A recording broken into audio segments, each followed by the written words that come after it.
Ini merupakan imunodefisiensi sekunder ya. Beda dengan alergi dan juga autoimun, itu termasuk imunodefisiensi primer ya. Nanti saya kasih sel tata laksana atau ya tata laksana atau pengobatan dari penyakit yang disebabkan oleh gangguan sistem imun ya. Nah, berbeda dengan HIV/AIDS ini termasuk imunodefisiensi sekunder. Sebenarnya yang paling banyak ini terjadi pada Amerika, Afrika, paling tinggi juga di Asia ya. Dan maaf ya, yang paling tinggi itu adalah di Amerika, Afrika, dan Asia. Indonesia termasuk, itu juga sudah ada, termasuk di Jember itu juga sudah ada ya orang yang mengidap HIV/AIDS. Nah, faktor resikonya adalah seorang yang sering transfusi darah, menerima donor yang hubungan seks bebas. Homoseks ini lebih tinggi resikonya dibandingkan dengan heteroseks. Kenapa? Karena kalau homoseks itu kan dia tuh melakukan hubungan seks itu melalui dubur ya. Coba kalian browsing sendiri ya, struktur anatomi dubur dengan struktur anatomi epitel yang terdapat pada vagina. Jadi struktur epitel yang terdapat pada vagina itu masih epitel berlapis ya, sedangkan struktur epitel pada anus ya itu ataupun rektum itu struktur epitelnya masih selapis. Jadi misalkan ada suatu gesekan yang lebih rentan menimbulkan luka, itu adalah pada anus, sehingga virus lebih mudah masuk. Itu adalah salah satu penyebab ya kenapa homoseks itu lebih tinggi resikonya dibandingkan dengan heteroseks. Dilihat dari struktur anatomi epitel itu lebih kuat pada lapisan epitel vagina ya, sehingga infeksi dari HIV/AIDS itu lebih rendah gitu ya dibandingkan dengan melalui jalur anus.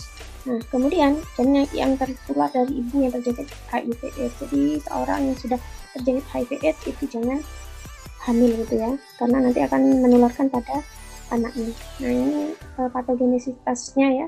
Jadi virus HIV ya, ini strukturnya ini termasuk virus RNA ya, jadi bukan virus DNA.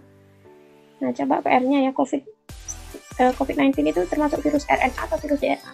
Kalau virus RNA, ini kandungan materi genetiknya itu adalah RNA. Kalau virus DNA, kandungan materi genetiknya adalah DNA. Tapi kalau pada virus AIDS, kandungan materi genetiknya adalah DNA.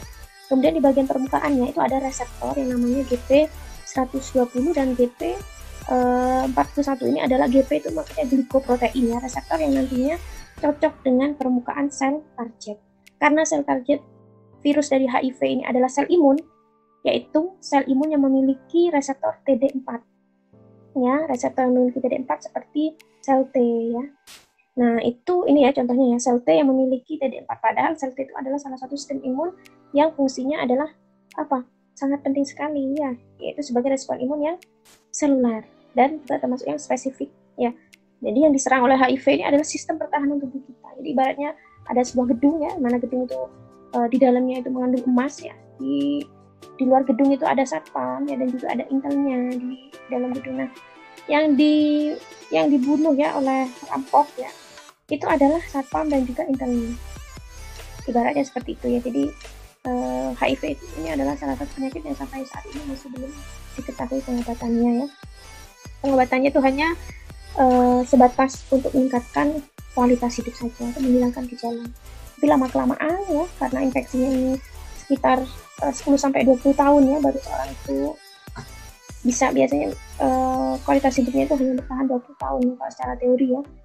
Nah, itu sampai sekarang masih belum ada pengobatan yang mampu membunuh virus HIV ya, karena yang diserang itu sistem pertahanan tubuh kita yang paling terakhir ya.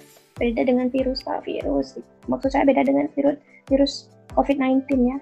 Itu yang diserang adalah mukosa sistem pencernaan kita, sistem pernafasan kita ya. Jadi efeknya itu masih bisa disembuhkan ya. Nah, tapi sudah menimbulkan ketakutan yang masya Allah ya. Nah, saya lanjutkan. Jadi virus tersebut nantinya akan menginfeksi ya pada sel-sel imun kita yang memiliki TD4. Kemudian virus tersebut akan berdifusi masuk ke dalam tubuh kita. Ini adalah DNA virus ya. DNA virus. Jadi setelah ini inti sel manusia ya, sel imun kita, inti sel dari sel imun kita warnanya ungu gitu kan ya. Kemudian ini adalah DNA virus ya. Jadi di dalam sel kita DNA virus itu awalnya kan RNA, melalui enzim RNA transkriptase, maka RNA virus itu sudah bisa diubah menjadi DNA, ya. Nah, warnanya ini adalah hijau. Jadi DNA virus itu akan bergabung dengan DNA manusia, gitu kan ya.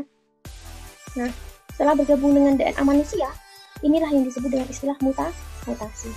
Sel T, sel imun sel T manusia mengalami mutasi karena ada infeksi virus. Nah, bagaimana kalau sudah mutasi seperti ini?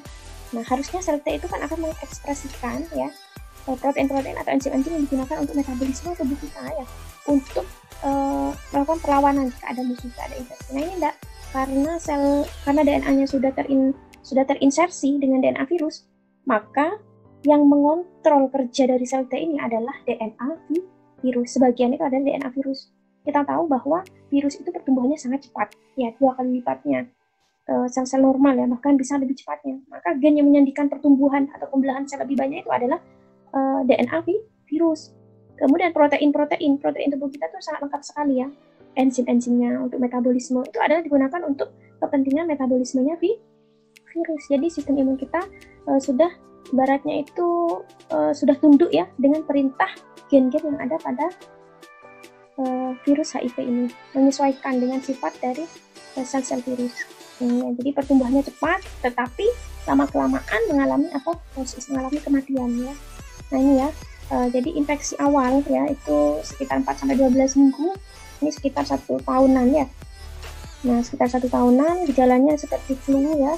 Ini kadar yang warna merah ini adalah kadar sel T, sel imun kita ya, sel T jadi 4, yaitu 1000 per mikromili darah. Jadi 1 mikromili darah itu mengandung 1000 sel TD4 awalnya ya, pada saat awal infeksi.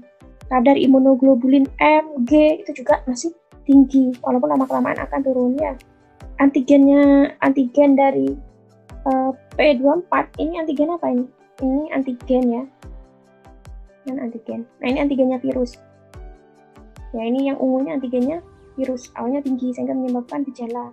Ya, rendah, akhirnya tinggi ya. Nah, berbanding terbalik dengan sistem imun kita. Nah, pada sekitar 12 tahun ini sudah mengalami gejala asimptomatik ya, dan juga gangguan yang lain. Sel TD4 lama-kelamaan akan turun. Imunoglobulin lama-kelamaan akan turun. Yang naik adalah antigen virus. Ya. Kemudian ini interferon lama-kelamaan juga akan turun. Interleukin lama-kelamaan juga akan turun. Ini adalah zat-zat kimia yang digunakan pada saat proses respon imun seluler ya. Nah, lama-kelamaan akan turun ya. Nah, pada saat inilah ya, gejala ini disebut dengan gejala atau penyakit AIDS ya. Kalau ini masih HIV ya, mana sistem imun kita itu kadarnya masih normal. Nah, karena lama-kelamaan ya saat gejala AIDS ini sudah terbentuk ya, itu sudah mengalami yang namanya kematian sel TD4. Bahkan sel TD4 ini sudah banyak yang hilang gitu kan, yang mengalami apoptosis. Hal ini menyebabkan aktivitas sel B itu menjadi abnormal, karena walaupun sel B ini tidak diserang oleh virus, sel B itu kan membutuhkan aktivitas sel T ya untuk melawan infeksi ataupun gangguan penyakit lainnya ya kan. Nah, kemudian reaksi imun seluler juga akan rendah karena yang menangani gangguan sistem imun seluler itu adalah sel T. Sel B itu adalah menangani respon imun yang humoral, antigen yang berada pada plasma darah. Semuanya akan meningkat ya. Jadi infeksi patogen intraseluler ya. Jadi maksudnya intraseluler, tubuh kita itu mengandung mikroba normal ya. Mikroba penyebab jerawat, mikroba penyebab panu, mikroba penyebab diare, ya, mikroba penyebab ISK, itu semuanya ada di tubuh kita. Dalam kondisi normal itu ada di tubuh kita, itu ada mikroba normal. Tetapi saat seorang itu mengalami AIDS, itu patogen intraseluler itu akan meningkat, malah akan menginfeksi diri kita sendiri. Kenapa kok menginfeksi? Karena sistem imun kita itu sudah banyak yang mati, sudah banyak hilang, ya. Termasuk infeksi patogen ekstraseluler, ya. Misalkan apa ya? Contohnya adalah penyakit penyebab herpes misalkan ya, ataupun gangguan patogen lainnya ya, seperti TBC ataupun lainnya, itu sudah semuanya masuk ke dalam tubuh kita karena efek kekurangan sel T ya. Bahkan tumor ya, jika di dalam tubuh kita itu ada tumor, aktivitasnya juga akan semakin dan rendah. Lama kelamaan pasien tersebut juga akan mati ya. Nah ini ya, ini apa ini gejala klinisnya ini ya. Gejala saluran saraf pusat, diare, lemak menurun ya, kandungan lemaknya juga akan menurun ya, karena nutrisinya juga digunakan oleh pertumbuhan virus ya, penata laksanaan. Jadi kalau misalkan di sini ada penata laksanaan, berarti adalah suatu cara-cara ya, atau pencegahan atau tata laksana bagaimana mengatasi pasien AIDS ya. Jadi belum ada obatnya, tetapi jika pun ada obat, itu pun hanya untuk meningkatkan kualitas hidup.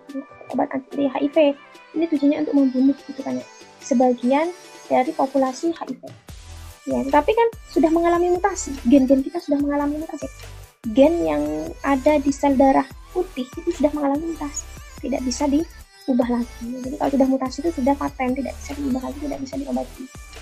Nah, itu yang bisa saya sampaikan. Terima kasih. Assalamualaikum warahmatullahi wabarakatuh. Semoga bermanfaat dan bisa dipahami.